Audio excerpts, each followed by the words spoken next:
Hi, everybody. Welcome to Purpose People. Today, we got Melinda Mulcahy. Is that right? Yes. Close? Yeah, that's good. That's good. From Curious You. Curious You. And we're going to be talking about all things curious because ultimately I'm curious to find out how Melinda has managed to build a career around asking loads of questions and trying to find out how she can help people empower their life and be more successful. So, welcome. Thank you for having me. That's okay. We finally got there. So yes, we're here today. Did. Yeah, we awesome. did. So your whole subject is curiosity. And actually one of the things in marketing that people say is a really good thing to have, particularly on landing pages or on ads, is the aspect of curiosity. So just define curiosity for us, because everyone's got different takes on it. So that'd be a good place to start. Well, some of the world's experts on curiosity still don't really explain what it is. And that's the most interesting thing of all. Since I've been really focused on it, I've noticed that above all else, it's an energy state of being. Mm-hmm. And I think that if people were to embrace that more, then they would understand how it works. Because here's the thing. If you were to look at the dictionary's definition, it's a desire or a want to know or learn something. Some people say to explore something. But a lot of people tend to refer to it as seeking something. But what I've come to realize is the most powerful state of being within curiosity is the state of finding something. There's a difference between seeking and finding. Essentially, there are other things that it also encompasses. For instance, not just discovery, but feeling. I want to feel something. Yeah. And that is a state of being. I want to understand something. I want to explore something. I want to test something. Even observation requires curiosity. So I want to observe. If you want to find out about something, essentially you need to observe something. Yeah. And so it's intrinsic to this whole process. But above all else, it's also intrinsic to the caveat for life. What is the caveat for life? The ability to rationalize risk over reward. So the fundamental element of thinking requires this caveat all the time. Yeah. As you're sitting here even listening to me, your brain is rationalizing that information. Yeah. And so it's fundamental to the process of thinking. So curiosity is not just seeking, it's finding. But it is also another thing. It's intrinsic to the concept of inquiry. Now, one thing I will say is a lot of people always say, I'm curious, I ask a lot of questions. That's great. But curiosity itself determines the question, right? But a lot of people get confused that it is the question itself. And so let me explain this a little bit further. Say if you ask a question, what do I want for dinner? That triggers curiosity and is triggered by curiosity. And when we explore that question a little bit further, there's two things that are included in that question. One is a desire, and two, it is the intention. What is my intention? So when we start to look at questions, we want to make sure to use curiosity in a way that really moves us forward. And when we ask the right questions, those questions open up infinite potential. I don't use the word unlimited because when you look at the psychology of wording, NLP, that in itself is quite negative energy. So it's to say that you're limited. You're not unlimited. It's saying that you're actually limited. Yeah, yeah. So again, this is about using our language center to our absolute optimal capacity. So do you think language then plays a huge part in our well-being? Oh God, yeah, absolutely. I mean, it is at the very if you look at where the language center is, it is at the very basis of the brain. Yeah. And so, which is where curiosity is also located. Yeah. So some people refer to it as the curiosity muscle. But essentially, whenever we are using language, and language can be any number of things. It's not just the words that come out of your mouth, right? I mean, even if you were to look at people, if you're trying to understand someone, you're actually taking in a significant amount of information, not just the words that is coming out of my mouth. 100%. And so we need to really, really look at that language center and use that to the best of our ability. But what's going on is that we weren't taught how to do that. In fact, we were taught the opposite. We were taught to continually diminish our power on every single level of our education system. I mean, when you consider curiosity, we look at the whole concept within our, and this is a global aspect. This is not just localized to the UK, where our whole curiosity is diminished. I mean, what is the opposite of conformity? Curiosity. Well, it's an interesting one because I think this is something that's come about post-lockdown. So post-lockdown, people have been talking about the fact is that the people that questioned it, this is the narrative. We just got to stick with it. And I think what we found is science by definition is about asking questions. And so what you're finding is going back over that ground, there are cases to say, well, it worked in some countries where there was no lockdown, and some countries it worked where there was lockdown. So the point is that there are different schools of thought. There are different sciences. There are different stuff that's out there. But I think it felt at some point within that period of time where questioning the common narrative was, you couldn't be curious. You had to just run with it. And this was the way it was. But those who remain curious have now started to come to differing conclusions that we were given back then. And obviously there's a lot of inquiries and a lot of research and a lot of stuff that's going into play now through curiosity, motivated by the fact is, was it the right way? And how do we learn from what happened for the future? Because ultimately there were mistakes made, both rightly or wrongly.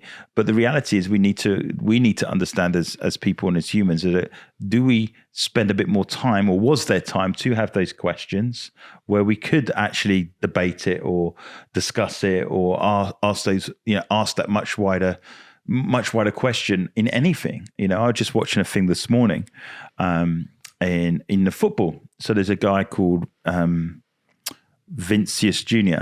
and he was playing yesterday. He gets grabbed round the neck by the goalkeeper, and then a player then grabs him from behind, almost choke holding him. And then he eventually reacts, which is almost a natural reaction to bat the person away. What makes it so crazy is that when the VAR were looking at this bust up and saying, well, what's going to happen? They only play the part where he bats the person out the way, not the two offences that happened. Now, on the surface, if you didn't ask any questions, he's in the wrong, he's just slapped one of the players. But curiosity goes, well, hang on, let's have a look at this footage a little bit more. And then you realise that actually the whole thing's motivated out of the sense of racism. And the whole crowd were chanting monkey the whole time while this event actually happened. And so you got the Real Madrid manager going, this is unacceptable. You got the player saying, I don't want to play in this league anymore. And the point is that when you show something like this in its context, you can come to one conclusion. But if you're curious to come outside of it, you get a very different picture. And, and that for me yesterday, what I saw, and it's obviously broken on Twitter, you begin to look at it and say, look, that's someone trying to control a narrative that clearly isn't. But unless you are curious enough to ask questions, you might just accept that. But it's clearly unacceptable what's gone on. But for me, that was a great test case of someone that, let's ask the wider question. And I think some of us are wired to ask deeper questions. Yeah. And some of us won't ask questions. They're just like, oh, well, that's what it is, and we move on. So I think curiosity for me, in its sense, I think it's an empowering thing to do. Does it slow the pace down? Maybe. But then ultimately, you might make better decisions in the long term. Well, let's just address what you've just said there. Okay. Because in terms of slowing it down, actually it does the opposite. When you're in deep curiosity, it makes you even more productive. So the whole fallacy that you would slow down the process is not at all accurate. When you are in deep curiosity, you really speed up that process, but not just that. It's scientifically proven to make you more accurate. Yeah. So not only have you got now, you've got more efficient mental processing, but you've got more accurate mental processing as well. Agreed. What's really interesting is that you also brought up this concept of being blinkered, and I know that you threw a lot into the mix then, so let's just break that down. When we look at COVID, I know that there are a lot of things that came out of it, but essentially what it was is it threw the whole world into what we call chaos. Yeah. The whole concept of uncertainty. And out of that uncertainty, there's a couple of things that happened. There were people who just wanted to go back to what was, because they buy into the concept that they don't want things to change. And we've been led to believe, really, by just our whole process of thinking, that there isn't change. But every day, the weather changes. Yeah. There is change everywhere. Especially in the UK. Yeah. And well, it's not especially in the UK, but is it? I mean, the weather, yeah, of course. But but essentially everywhere there is change. I mean, the fact that the universe is expanding is change in itself. Yeah.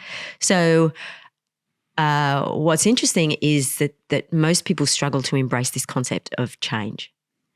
And secondly, when we look at, certainly I know that quite a lot of chaos theory experts determine that out of chaos or to navigate chaos, you absolutely must have curiosity. In fact, the only way to navigate chaos and uncertainty is with curiosity.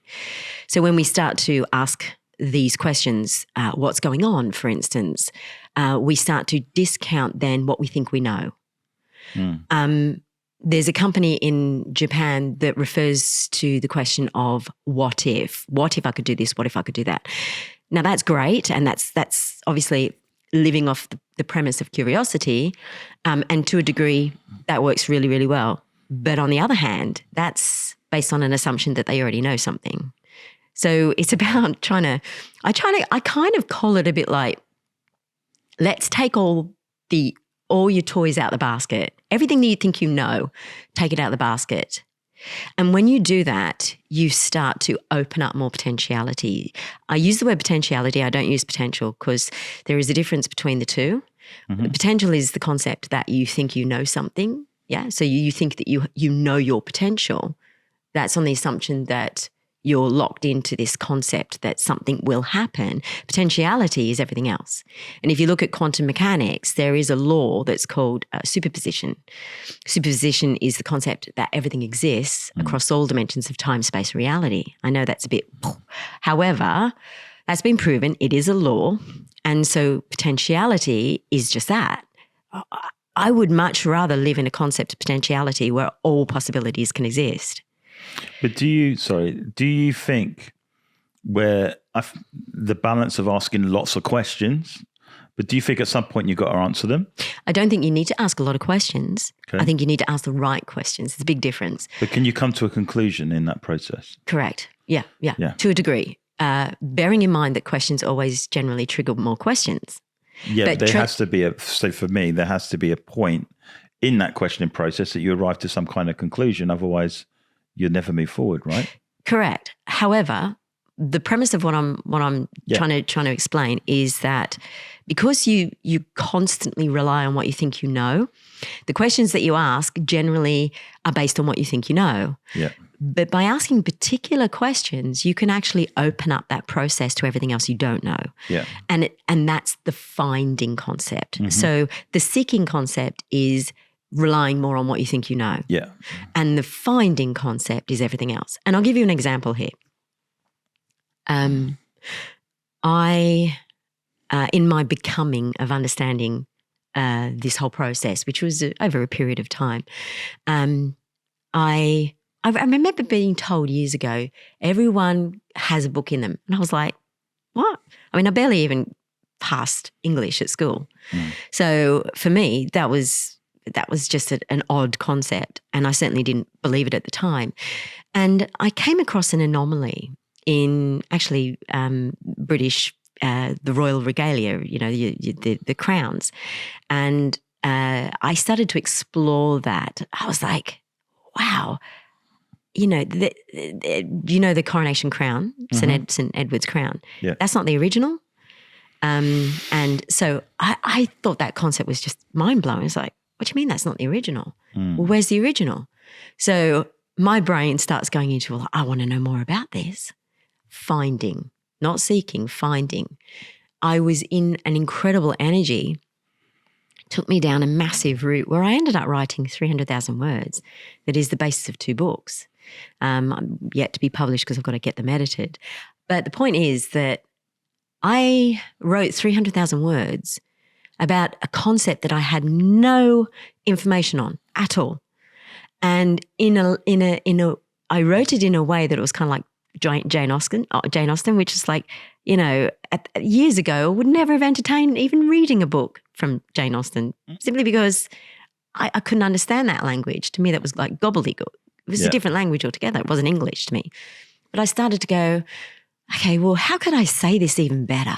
How could I, like every single sentence, what could I include in that sentence to make that sentence even more exciting? That's finding. And that led me down an incredible route that lasted about sort of 8 months to a year. I look back and I read what I wrote and I just think, how did I do that? I don't even know how I did it. So with that book that you've written, obviously you've gone down this route because the original premise of the question was everyone's got a book in them. What was the conclusion that you come to as a result of writing those 2 books? That I was completely and utterly led by curiosity. I wanted to find out more about that. And then I wanted to play with the concept of language. So I was really curious about, I would find a word and I go, oh, now here's an interesting concept. I wonder if I could include that word in a sentence. And magic just happened. I mean, it is, I know that Elizabeth Gilbert, who wrote Eat, Pray, Love, she talks about it's like catching a concept. It's like catching a cloud, essentially. And when you're in that deep curiosity, which she talks about quite a lot, that's where the magic really, really happened. And it is magic. I can't describe it as anything other than that. So would you agree? Would you say now that everyone's got a book in them? Yes. But do you think that was that? Do we know where that statement come from? Oh, that was just a friend that. Yeah, no, but it's quite a common phrase, right? Yeah. So I wonder if there's something behind that. Yeah. Do you know what I mean? Talking about curiosity. The curiosity is who come up with that statement and why is that? Is that?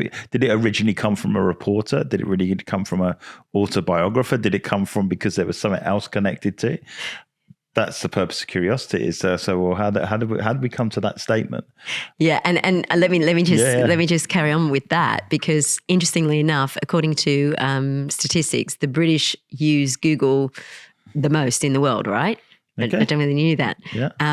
And what's really interesting is how when a question like that arises, the British have a tendency to get their phone out and go, well, let's have a look. Yeah. And now I'm so curious. And here's the thing. This is the magic that happens. It goes through your whole body and you are motivated to find out. Yeah. That is the concept of finding. That is the energy that we want everyone to be in. But that's so interesting because, when you look at, I know this whole podcast is not about COVID or lockdowns or whatever, but there was a lot of people that went, well, let's go and find out, and then went on a journey. And this is the crazy thing with algorithms. If you pick up the wrong algorithms, you can end up in the most crazy places. There's a whole world that believe that the earth is flat now. And I'm like, well, okay. When I was at school, that was just insane. And now you look now and there's actual people looking at you going, no, there's definitely. And I'm like, what? You can end up, so the curiosity can take you to crazy places. But the point is that I find it interesting why, when I look back, although we did lock down, we didn't lock down as harshly as other countries. And was that because we kept asking questions maybe? I don't know.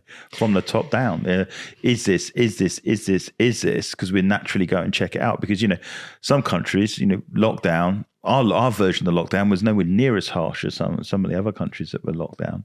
And you wonder, Is that because we are asking more questions? Because that's the society that we actually are compared to other societies. Like, this is how it is, and if it's not, then we're going to arrest you and lock you up for a long time. So, COVID, there's a lot that's come from it. Do you know what I've noticed the most interesting thing? And I always use the word interesting because it involves curiosity, but ultimately it is the most bizarre thing that's come out of it is the polarization. Yeah. When you look at how people react when you talk about COVID, they will generally fall into two different camps. Yeah. And so you have the ones that are really, really curious and they want to learn, know, explore more about it. Could we have done anything different? Blah, blah, blah. And then you've got the other ones who are in the victimhood, the ones that are really unwilling to explore. They just feel like they've been victimized as a result of it. But it's the ones who were willing to explore. There is so many stories of epic success stories that have come from it. And when you look at the concept of success, for instance, the number one success trait, and this is not just me saying this, but according to Harvard, the Harvard Business School, is curiosity.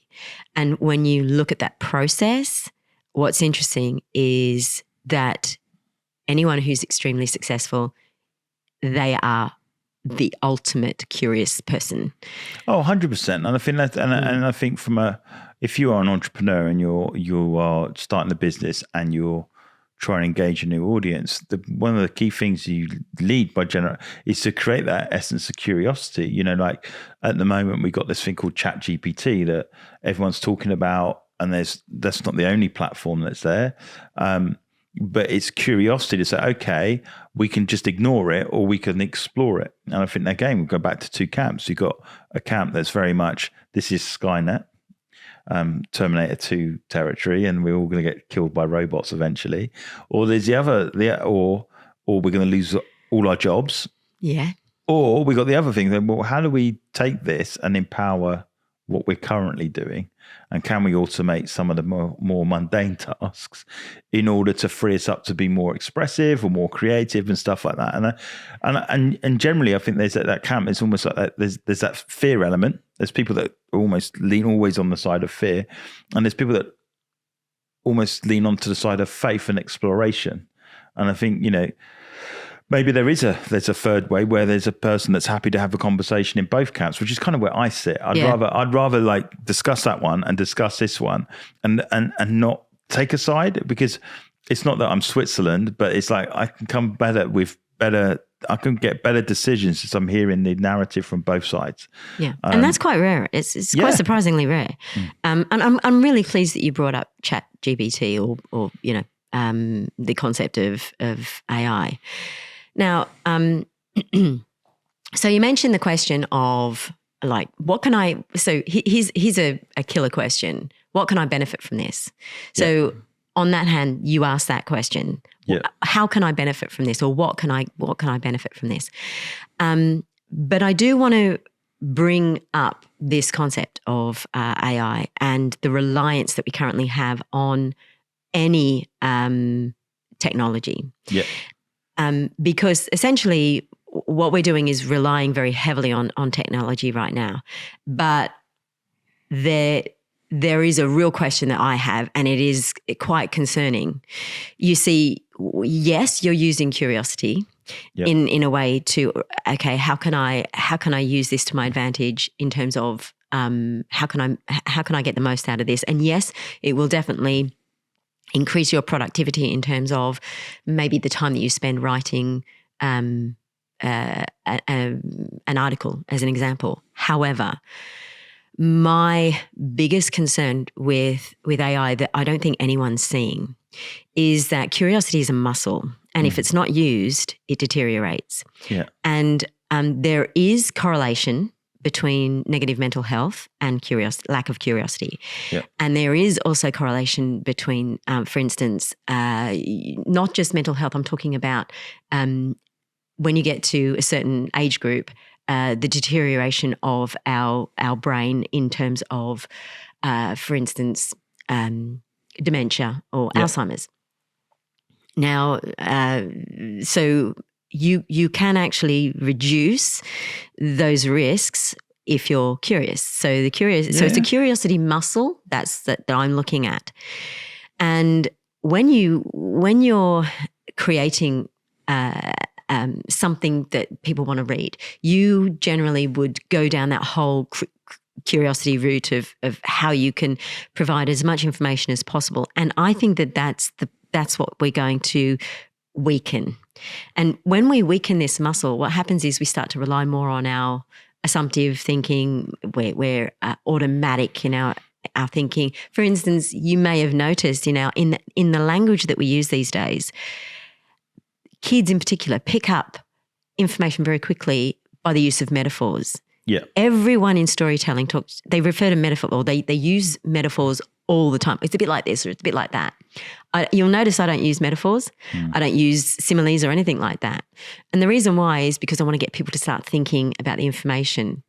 And I personally think, so there is negative curiosity, such as the concept of going down the flick, on social media.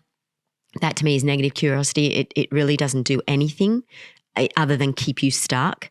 Yeah. And then there is active curiosity, the kind of curiosity that will actually get you into action and get you into improving your brain and increase your knowledge capacity and help you to perceive the world more effectively.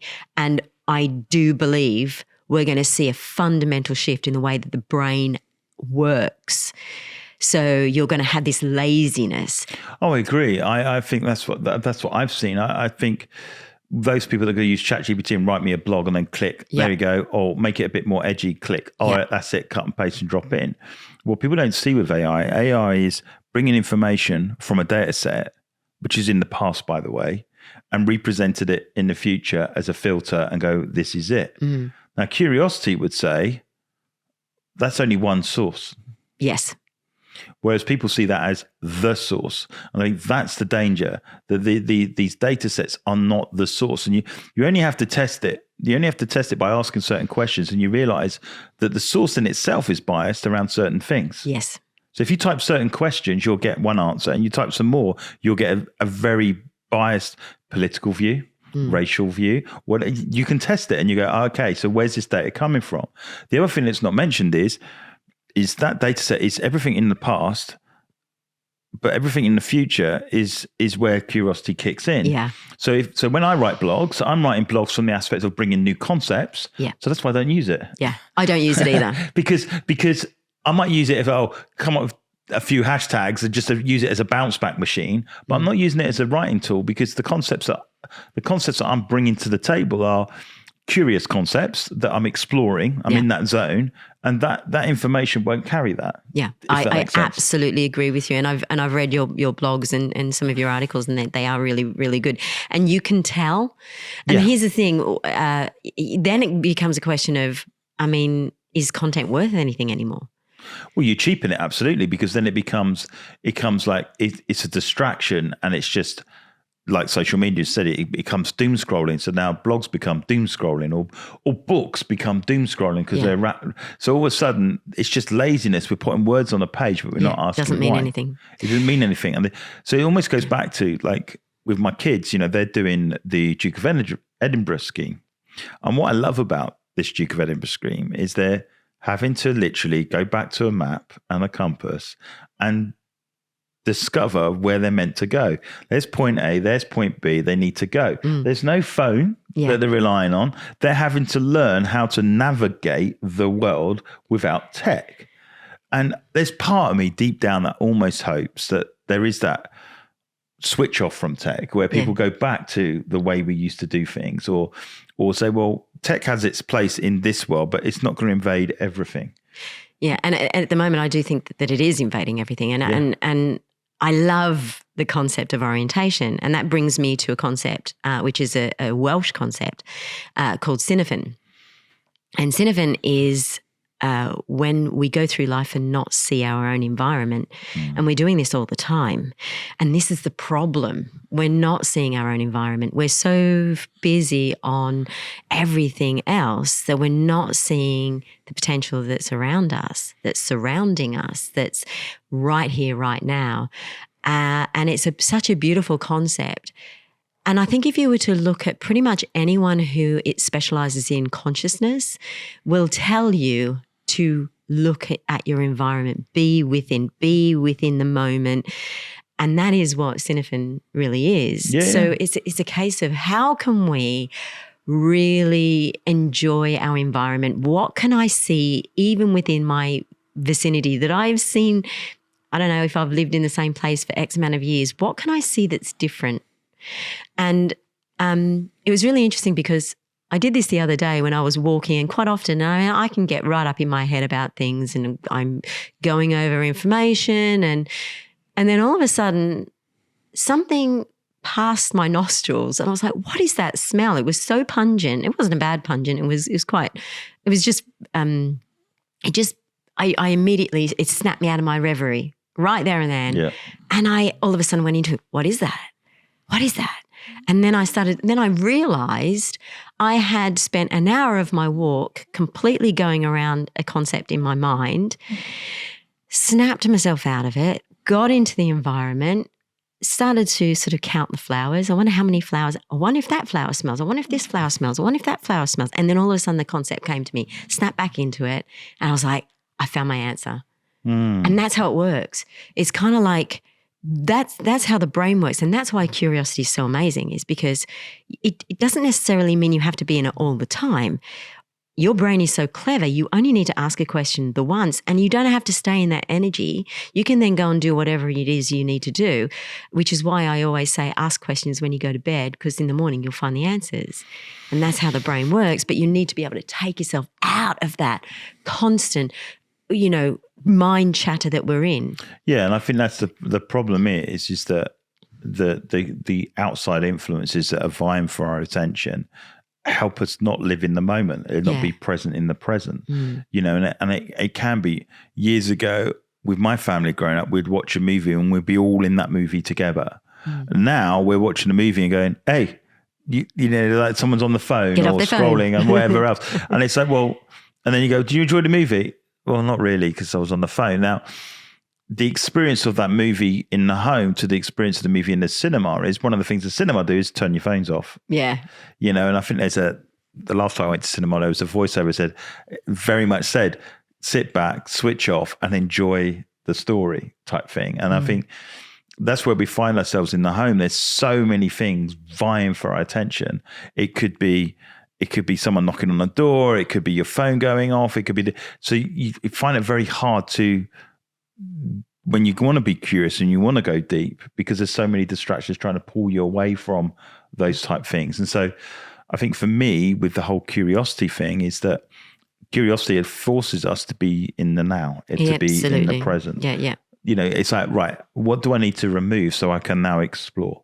That's what I said, the whole direction thing with a compass and a map, you're having to be curious because you need to, otherwise you're going to get lost. You need to find where you're going and you can't rely on these other distractions. It's like, okay, but it forces you to ask, can I do it? Am I good enough to do it? Those are the sorts of questions which are good to learn. Am I stretching myself? Am I learning? And I think it turns us from passive to active people. Yeah. And I think the problem with like the GPS and all this sort of stuff is it's very passive. We just follow. Well, that is a really, really classic example. Years ago, I love reading maps. So I used to enjoy getting the map out and reading the map. And what happens is that you start to see the things around you. And I was very good at being able to, if I could drive somewhere using a map, I could always drive back and I could drive back there again. Yeah. Didn't matter where it was. I was really quite good at it. But what's interesting now, I've noticed that totally relying on my sat nav, I don't remember a thing. Yeah. Don't remember a thing. So you get somewhere and then you've got to press the home button that says get me home. And what is that doing to our brain? That's what I want to know. That's really, exactly. And sometimes we just do it out of habit, and the habit is, how long is it going to take us to get home habit? Yeah. rather than actually, oh, it's about half an hour. Do you know what I mean? It just removes everything. It's like, oh, how much it takes to get home, finding the petrol station, that might be a good thing or a bad thing. But the point of it is, it stops us thinking. Well, it also reduces our memory. We're constantly in autopilot. Yeah, absolutely. Absolutely. And it does reduce our memory. We're constantly in autopilot. I'd be surprised if the autopilot hasn't significantly increased. I know that years ago that there were studies, and that was done in the early 2000s, about autopilot. They did a black box survey in one of the universities in America, strapped people on with black boxes. Back then, in the early 2000s, they were registering, most people were in autopilot about, and these were university students, by the way, about 95% of the time. Yeah. I suspect it's even much more than that now. Yeah, I agree. And what's happening there, and you know, when we look at curiosity, it is very much how you build your memory muscle is through curiosity. It's fundamental to the process. And so if you're not using your curiosity, if you're not perceiving your environment, what is this doing to our memory? What is this doing to our minds? I mean, I get that the kids are definitely thinking much faster. There's no doubt about it. My kids think much, much faster than I do. They're using their phone and so forth. But you say they think faster. Yeah, they do. But they don't think deeper. They don't think deeper. That's what I was going to say. Yeah. Not that they tend to accept things. They tend to just accept what's going on without questioning it. And that's the travesty. And that's where we're going to find that you've got these one-way thinkers. One-way thinkers that can't actually really think for themselves. They're just reliant on the information. Hence, where we go back to this concept of GPT and all that sort of crap. Whereas what we want is we're in a. I believe that there is a tipping point of consciousness. There is and I'm pretty sure that you're aware of this. There are certain people in the world that are really exploring consciousness. Yeah. And I think it's those people that will evolve much faster. And that involves the whole concept of how we use our minds, how we use our heart, and how we are able to really tap into how we're feeling, being led by feeling, and so forth, and using our whole sensory body. I think what we've ended up with is, as you said, I think we're ending up dumbing down our brain very much. So we're very much conditioned and senses. Yeah. We're not sensing anything anymore. No. We're not feeling anymore. So we're almost like, well, give us what the narrative is and we'll run with it. And I'm like, well, yeah, but what if the narrative is wrong? But that's because I'm curious. But eventually you'll fall into this thing of, it's not happening. And what I'm finding with every person that we've had on the sofa, interestingly enough, when we talk about education, everyone who's there, entrepreneur, almost without question, has all said, it's not good. It's not good. No. But because it's doing the autopilot thing. You know, it's like, well, this is the route. This is where you go. And I always say it this way, is that I'd rather live a life that's following after a compass than following a roadmap. Absolutely. Because the roadmap's been done before, and so, you know, sometimes like you may have done on a satellite nav, it'll tell you to go this way, and you're like, actually, it was quicker to go this way. It's almost like you're challenging it. You know, well, why would I go that way? And that's the thing; it stops you thinking. So sometimes the best thing you can do is switch that satellite navigation out, find your own way. Drive normally and learn how to do stuff. Learn how to read a map, or learn how to go left or right.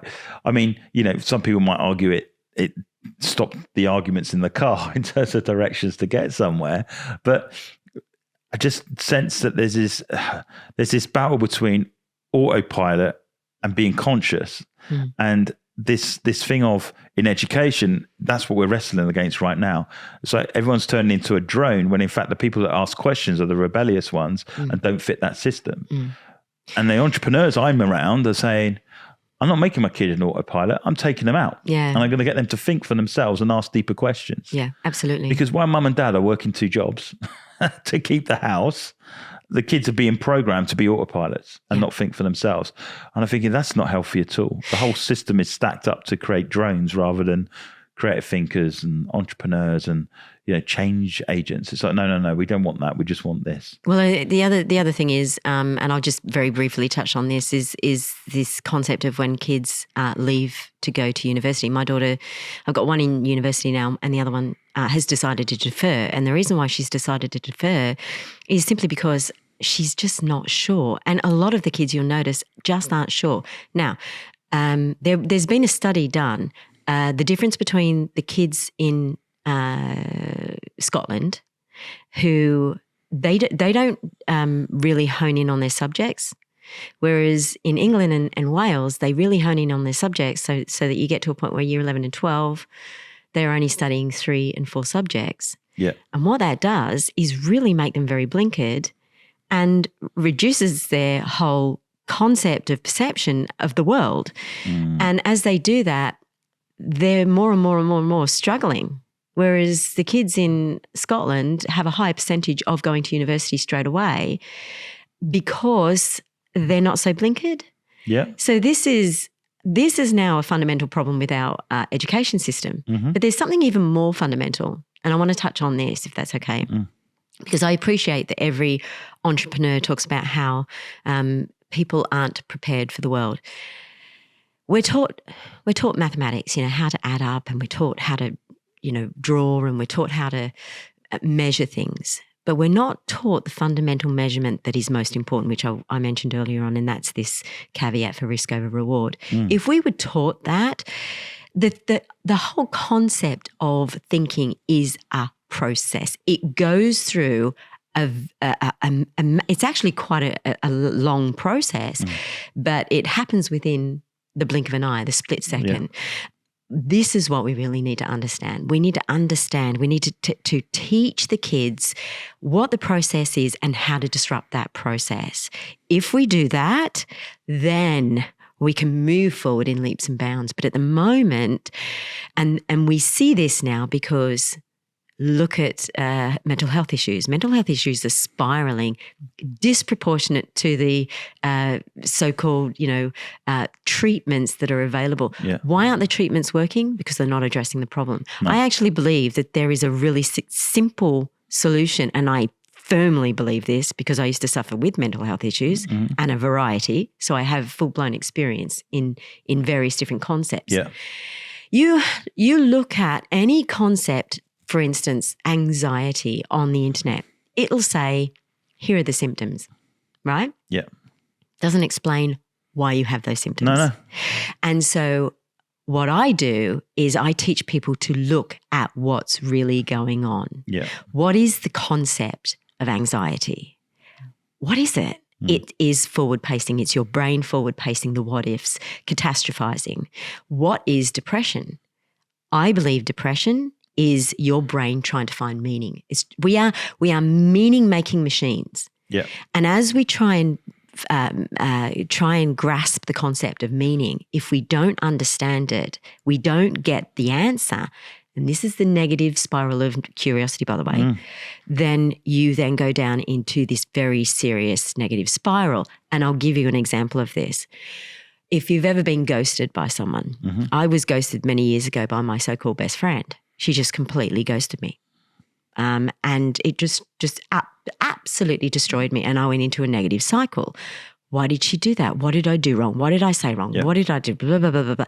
This sent me into a negative spiral that I couldn't get out of for many, many years. And I think if we were to understand that cycle, we can break it. Yeah, I agree. We absolutely can break it. We don't need all these. We don't need to sit down and talk to a quack about it. I actually think what they do is keep you stuck in it. And I'll give you an example of. You know what? And they're at some school for fun because an ethical perspective. At what point do you stop making money off that individual? I'll give you an example of this. Yeah. One of my clients was he got married, and all of a sudden this woman changed. So to his coping mechanism. And this is the thing. These are all coping mechanisms, right? Depression is a coping mechanism. Anxiety is a coping mechanism. So is procrastination, by the way. And what happens is in this coping mechanism, he went into this severe depression. So much so, he was on, but by the way, this guy was working in America at the time under Goldman Sachs, like very high up in one of the highest offices in that company. And what happened was, he couldn't find the meaning of what was really going on. That was what's really going on. Yeah. And he was sitting on this couch every couple of days for about 4 years. Wow. And so you can imagine the amount of money that was involved. Yeah. Here's where the turning point happened. And this is what people don't see. And it's in every single story. What's going on? The brain will eventually go, what's really going on here? And he saw the problem. The problem was her, not him. So he actually started to remain in the depression to trigger her. Wow. He actually realized that he was triggering her and getting satisfaction by doing it. Now, you could call this, can I swear on this? No. Okay. But there is a word, F-uppery. Yeah. I call it. Yeah. And it is essentially that you start messing with the program, you know? Yeah. Or the program messes with you. Yeah. And that's what he did. He started to mess with the program. Now, this guy eventually paid for electroshock therapy. But he knew why he was in that cycle. That was the key thing. When I explained to him, when we sat down, we had a conversation and I explained to him what was going on, a light bulb went off in his brain and he said, oh my God, you're right. And that was within half an hour. He had his answer and could move on. Well, this is why we're talking about Purpose People podcasts and we always talk about purpose, because when you discover purpose and you know what it is, I mean, and we know there's a whole journey to get there. But when the stuff happens, it gives you something to say, well, you know what, I know why I'm here and I'm going to push forward and I'm going to go and make it happen. But without that meaning, as you said, life begins to happen to you and you go into this spiral because it's just like, I don't know if there's any way out of this. And very quickly you almost give up in life and you exist now and you're not moving things forward. And I think when I look back through the whole COVID journey and being locked down and all the trouble that it caused with businesses and stuff like this, it was trying to be around the people that saw the positive in the negative, helped me get through it, and so that's where networking came in. And I found that every time I went to a networking event, particularly the ones that we're involved with, it was almost like, keep positive. We're all in this together. We're all going to get through this. And it's reinforcing that, you know what, you have a purpose, you have a plan. Let's just not give up. Let's just collectively say we've got to be bigger than this and let's push through. And I think you're right. It's who you surround yourself with. It's those negative voices or those negative things can bring you down or you can push you up. Now, obviously, you got to deal with those negative things. Yeah, you might have to have frank conversations or whatever it may be. But I think for me, it's like if you haven't got that anchor of meaning or if you haven't got that anchor of purpose, life happens to you rather than the other way around. And I think, with that individual, there he was going spiraling. And eventually you're saying you're dealing with the symptoms, but not the root cause. And there's so many people are dealing with the symptoms of the problem and not asking the deeper questions. And there's a whole drug industry that's been born off the fact of, if I keep giving you pills, you stop asking questions. And, this is the thing that I know eventually will come to bite me in the backside, because my system takes people from one place where they are to where they want to be as quickly as possible. And that will disrupt the whole industry. Yeah. And it needs because to. It's so simple.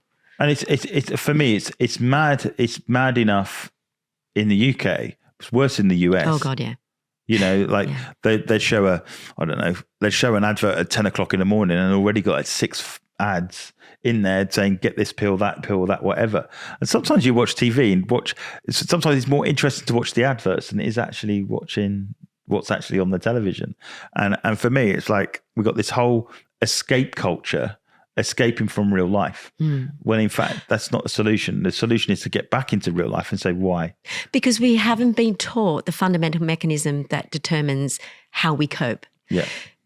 curiosity is a coping mechanism above all else. Yeah. And it is, you need it to be able to understand what's going on. And interestingly, you know, I've come across so many people who are on drugs. And I'll give you another example. A customer of mine, he came to me for an hour session, right? And he was drugged up because he had he was on mood stabilizers because he had bipolar. And bipolar has, you know, swings of highs and then lows. And then to deal with certain outcomes of that, he was on another drug and he was on another. So he was on about 4, he was on a cornucopia, I like to call it, of drugs. And I said to him, do you know that, or has your doctor explained to you that bipolar is really, it starts from gut health? No. He's like, what do you mean? I said, well, okay. Like, this guy's a really he was a CEO of a company, right? Yeah. But you could see in his face, first of all, like this is the telltale signs of someone who's on these sort of drugs. They struggle with their weight, their face is bloated, and their eyes are really glassy. Yeah. So literally, they've just been masked. Their whole life experience has been masked. And it's such a travesty to see. Anyway, this guy had a really intelligent mind. I said, hang on a sec, you're a CEO of a company and it was a big company, and you're telling me that you haven't asked the question, or at least your doctor hasn't even sort of explained to you that it is very much linked to gut health. So why don't you get curious about that? Yeah. Get curious about what your current gut health is and explore ways in which you can improve your situation. That's a constant question I get people to ask. And just in that framing alone, within 1 month, he got off the mood stabilizers. He got off all, and as a result, got off everything else, was just in another space altogether. And he was just a completely different person. And, you know, he was going to a doctor, he had gone to the doctor to get off these gradually. So he wasn't 100% off everything, but just the change in him, he was like, I feel like a real person again. Well, this is it, you know, and I've been in around different family members that have been involved where they're having drugs to suppress a problem. And that's all it does. Suppression. It just buys time. It's I don't even think it buys time. Well, it buys time for them. What do I mean? It makes people pliable. That's what it does. Yeah, but what it means is it buys time in the fact that you never address the issue. No. So the idea is that no one talks about it. Everyone just carries on, and it's like, well, you just keep taking notes, and it's not a problem for the rest of us. When in fact the rest of us should be asking the question, what's the real cool problem? Yeah. And dealing with that. And so for me, that's that when you talk about mental health and you talk about those things, there's 2 ways to do it. You can suppress it for long enough that hopefully it goes away, or you ignore them or whatever, or you can have the uncomfortable conversations like you do, where we actually go into, well, let's explore why we got there in the first place. What is this? What is this? What is this? What's going on? What's causing it? And that's what I realized I had done all along. Yeah. And when I get people come to me within a half an hour of asking those questions, that you literally see the light bulbs go off in them. I mean, I'm talking explosions in their mind go, oh my God, I did not see this before. Yeah. And it's so damn simple that anyone can do it. What's going on? What's causing this? Go down that route. Yeah. That's the very first thing that you should do. Yeah. And then, okay, if that's where I am, how can I improve this situation? Boom, you have an instant shift. For me, you know, one of the things that you brought out on and what's come out today is about asking those deeper questions. And for me, you know, there are some people that naturally will ask those, and there's some people that are almost not brave enough to ask those questions. And hopefully this podcast has encouraged people to say, just ask these much deeper questions. Go there and go and look for answers. And then once you've got them, what do you do when you found them, you know, and how do you implement them? Is this true? Is this true? Yeah. That's another question. Yeah. Because quite often when we're having these conversations in our mind, the conversations that we're having are old conversations based on old information that someone told us 10, 20 years ago that was lodged in our memory that all of a sudden gets triggered for whatever apparent reason. And this is what I call the brain battle equation, right? It is based on old information. Every single thing that we're talking about all the time is based on old information. And what we need to do is go, is this my information? Is this true for me now? Or is this something that my, priest told me when I was 12 years of age when I went to confession? But we're not asking those questions. So is this true? Is this real? Look it up. Is this, how can I find out more about this particular thing? Because there's always some information on it. Yeah, 100%. And I think that goes back to, we have a responsibility as humans to do our own research for ourselves and ask the right questions to get to where we need to get to. And absorb, and we have to also observe ourselves. Yeah. That is vitally important. Which is part of the process, Which is part of the process and involves curiosity. Why do we react a certain way? Why am I doing this? Like, why do I get triggered every time my daughter comes home? And I do get triggered every time my daughter comes home. The more that we ask these questions, then the more that we can better ourselves. I was just reminded, I was telling my son about it because my son loves to talk, like literally loves to talk. We went out for a walk yesterday in the countryside and we were all walking and we just realized that we didn't hear one bird. All we could hear was my son's voice and we all laugh about it. Sounds like my daughter. But there was this thing where it's this husband and wife had gone away. So they'd obviously gone a secret away together and left the kids at home. And then the kid turns up and the dad's face is like, oh my, you could just see he was triggered in every single way. It's like, oh, I can't get away. But, not that it's Leon, but what I'm saying is there's certain things that it's like, sometimes you need your space. Sometimes you need this and we need to process and we all function differently. And the thing with my son, which he does absolutely naturally, and he's always done it, he always asks questions. He is naturally curious. You'd be driving a car and literally you're driving the car and you consciously go, hang on a minute, I feel like I've been interrogated for the last hour, because that's how he learns. He will literally come in and he will ask question after question after question, but he's generally a curious person. So you not only read something, he'll go away and try and find out the deep meaning behind it, which is a great trait to have, But when you're walking in the countryside, sometimes, can we just listen? Can we just walk, just for 2 minutes without another question? What's that? What's this? What's this? Mm. But, Melinda, it's been an absolute pleasure to get you on today. It's been, a really great conversation. I trust everybody out there. How would they get in contact with you, Melinda? I'm LinkedIn, Melinda Mulcahy. Yeah. Or I'm on Instagram. I'm going to be posting some really helpful 1-minute sort of reels on TikTok. Okay. So, just Melinda Mulcahy. Cre8ion.com. Yeah. Yeah, Cre8ion.com. You can email me, Melinda@Cre8ion.com if you're interested. I speak to anyone from corporates. I go in and teach people to think differently in corporate environments. I had a really interesting conversation just the other day with McLaren. Oh, it was pretty cool. Is that why you wear orange today? No. Good choice though. Yeah. I go into corporate environments and do ways in which get them really thinking differently, get them thinking out of this box that they're in. And I also see individuals as well. Awesome. Well, thank you so much. And I'm sure we're going to get you back. So thank you. Hi, everybody. Thank you for listening to the Purpose People podcast. You can follow us online. You can like and subscribe to us on YouTube. You can follow us on Apple, Google, Amazon, and Spotify. And if you see any clips on our Reels, which is on Instagram or Facebook, or even on TikTok, please give it a like, please give it a share, and please tell your friends. We'd love for you to take part in the Purpose People questionnaire that is also through our website at Cre8ion.co.uk.